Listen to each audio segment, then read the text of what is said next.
Depending on who you are, I think that we can all breathe a collective sigh of relief.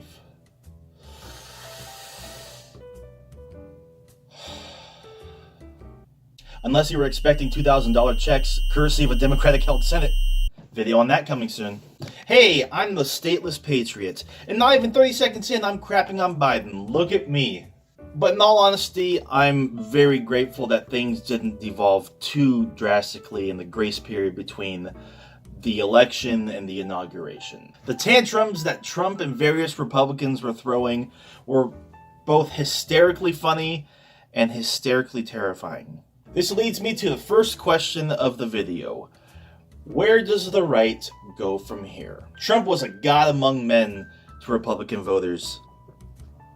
We cannot discuss the future of the right without discussing Trump at least briefly. And believe me, I really don't want to talk about him anymore. I'm so relieved that he is no longer the center of attention, but the problem is nearly 75 million people voted for him. Can you even fathom that many people who have looked at this guy for the last 4 years, let alone the past 12 months, and thought, yeah, this guy deserves a second term? So here's the thing. Since he has such a passionate and loyal cult-like following, it could have been utilized for even more terrible things, and probably still could, especially if he wasn't banned from Twitter.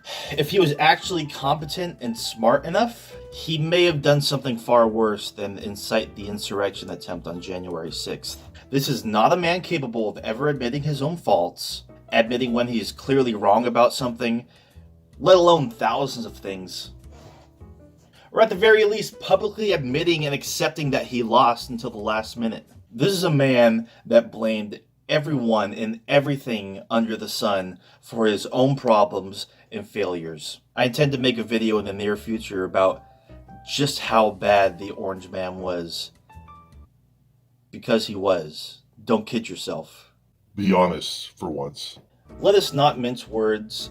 Trump losing countless times since November 3rd via lawsuit withdrawals and dismissals was painfully entertaining to watch play out, but also watching more and more people become more and more detached from reality, which was also very unnerving, to say the least. Of course, this ended up resulting in a lie-based, conspiracy theory-fueled international shitstorm on January 6th, where countless Trump cultists stormed the U.S. Capitol as Congress was in session to show just how big of a tantrum they can throw. Video rant about that here. What exactly do you do about the people that supported that, and the people who supported the president, and the people who believe the election was stolen from them despite having absolutely no evidence to support that claim? How do you get these people who are completely detached from reality back into reality? Do we need to get rid of gravity? Snap back to reality? Oh, there goes gravity. I couldn't resist, I'm sorry. Because here's the thing. The Republican Party is in total shambles right now. The voter base doesn't trust anyone within the party right now, and Republican representatives know that if any one of them dares to speak out against Trump and condemn him for any of his actions, they're worried about their re-elections. The GOP has never been under this much pressure and faced this much scrutiny before, and it is absolutely beautiful to finally see some big public accountability when it comes to them. However, many of them are still staying way too quiet and will not come out publicly to condemn what happened and just grow a spine to say that Trump was not good for the party nor the country. Because look at where everything is now. Republicans are terrified for a multitude of reasons. It's just crazy. How do you get millions of people to just blindly accept wild claims without any evidence backing it up? Oh yeah, religion. And the ironic thing is, these same people will turn around and say that you're the sheep, you're the fool, you're the one buying into the mainstream media and this and that, when they wholeheartedly embrace every word that Trump says or what Q says without question as if it's gospel. I'm genuinely at a loss when it comes to these conspiracy-minded people. The only thing that we can hope for now that Biden is president is that these people fade away into obscurity and that they come to realize that all of their wild beliefs All their predictions and claims vanish into thin air, and the rug is pulled out from underneath their feet so that they might finally have to do some self-reflection and realize where they went wrong and how they've been duped. They've been fooled from the very beginning.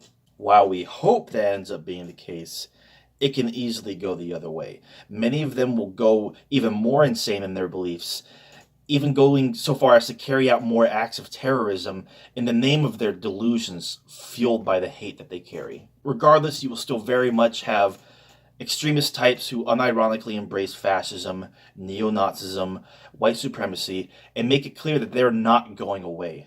The best we can do is reduce their numbers by influencing the vulnerable people that they bring into their ideology. The same vulnerable people who are susceptible to conspiracy theories, doomer posting, social rejects and outcasts, the white woe is me types, and the people who are raised in a very bigoted environment. From here on out, there will be a very clear schism within the Republican Party.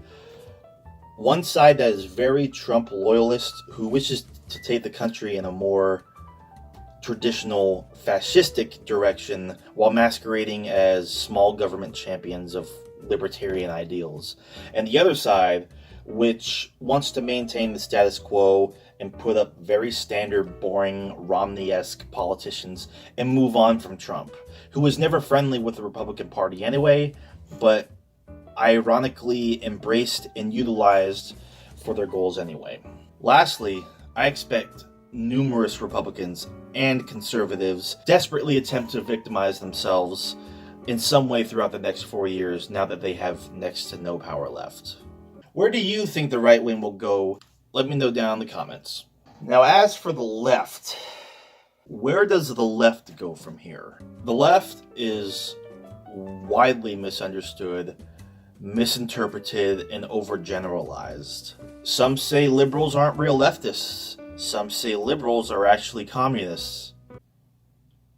It's that bad. There has always been infighting. There has always been different factions that aren't totally aligned. But I'm talking solely about the left that wishes for a progressive future, which includes universal single-payer healthcare, tuition-free public education, a living wage, stronger unions, drug policy reform, prison reform, immigration reform, ending the wars overseas, and tackling corruption overall within Washington. We all wanted Bernie. Clearly.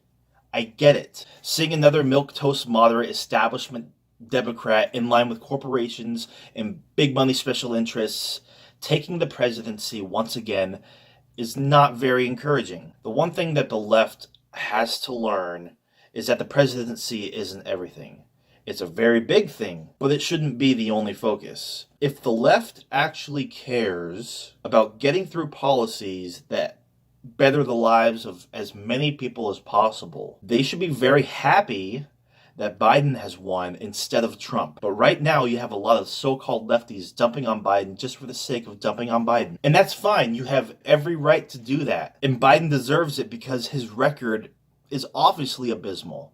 What needs to be remembered is that Biden is just one guy. He's not the cause of all your problems, and he's not the cause of all the country's problems either. If you're going to lobby any criticisms at him whatsoever, they have to be substantive and not reliant on emotion. And trust me, there's a lot to criticize him about. But with that said, because Biden is president and Democrats have both the House and the Senate, we can finally expect some progress when it comes to moving bills up through Congress, since Republicans stonewalled for years and years and never even held a vote on some very crucial bills passed in the House by Democrats. The best we can hope for is that Democrats play hardball just as intensely as the Republicans have for the last several years. And we should expect no more excuses from the Democrats to not get anything passed, because they will no longer have the Republicans to blame. But one thing that we should focus on, or I should say one person, is Joe Manchin. Joe Manchin has become one of the most powerful people in America. He's notorious for being the most conservative Democrat in the Senate. He may go along with the party, as he is already showing signs of supporting some Democrat policies, because previously he was in complete opposition of $2,000 stimulus checks, but after tons of pressure and a slew of advertisements critical of him, apparently he changed his tune. But he is still staunchly conservative. This is what leftists mean by holding representatives accountable. This is what leftists mean by pushing the party left. Progressives need to avoid cynical pessimism when it comes to covering politics, especially for the next 4 years. And if progressives are serious about moving the country left and passing policies that benefit the working class and struggling Americans, the cynicism and personal attacks need to stop right now. Calling anyone who disagrees with you a neoliberal doesn't work. Attacking others because they don't understand your strategy or lack thereof is not how you make allies. And the squad? AOC, Ilhan Omar, Jamal Bowman, Mondaire Jones, Rashida Tlaib, Pramila Jayapal, Katie Porter, Cori Bush, Bernie Sanders. These people are not your enemy. Your enemy is the powerful structures in government that feed a corrupt system in which corporations and billionaires gain more and more wealth and power at the expense of the working class in America. To sit there and blame left-wing individuals and to blame personalities for the long-standing systemic problems that plague our government, rot our institutions, and neglect our working class and American families is nothing but complete immaturity and accomplishes absolutely nothing. I hate to admit, although I will try, that I am not looking forward to engaging with these so-called lefties who dump on Biden's every move, even when they're generally positive and beneficial, who unironically use the fraud squad hashtag, and who dishonestly refuse to give credit where it's due when Democrats do genuinely good things, but will loudly make a stink when it's something bad. Not to mention the fact that many of them will weaponize identity politics, straw man fallacies, and ad hominems to excuse their lack of arguments and strategy for furthering left goals. It's like what Vosh tweeted out. I encourage other leftists to experiment with rhetorical strategies for moving liberals further to the left because Biden is basically the same as Trump really isn't going to do it. Most liberals are ecstatic Trump is gone, and it only makes you look delusional in their eyes. So, the focus of the left should be this. 1.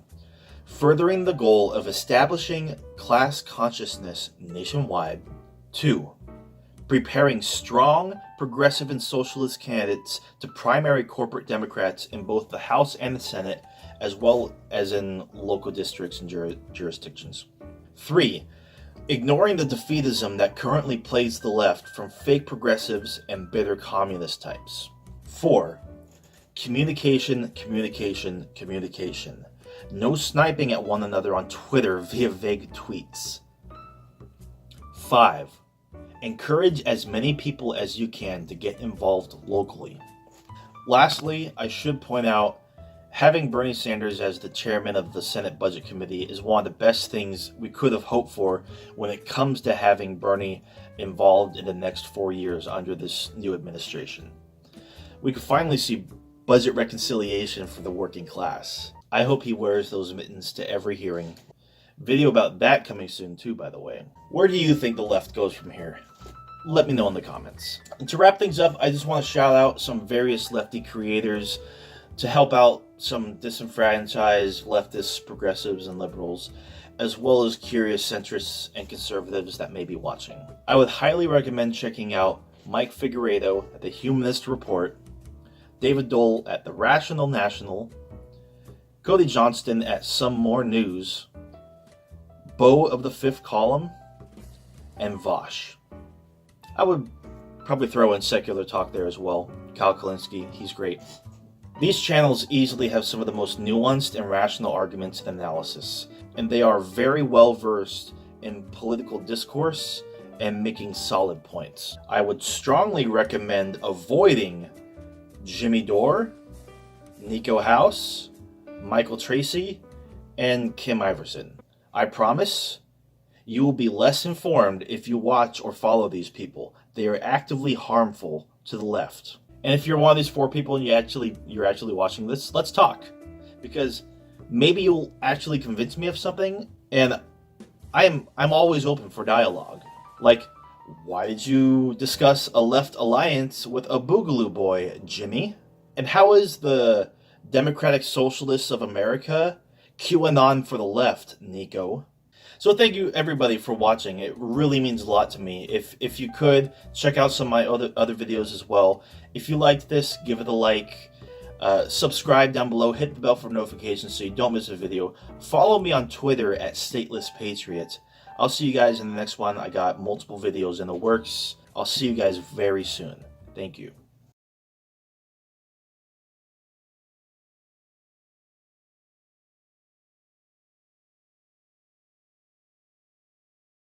We cannot discuss the future of the right without discussing... I'm genuinely at a loss. By influencing vulnerable people... Influencing the vulnerable people...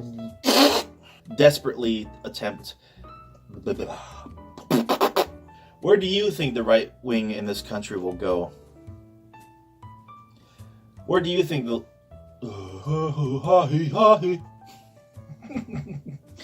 When it comes to covering politics, 1. Furthering the goal of establishing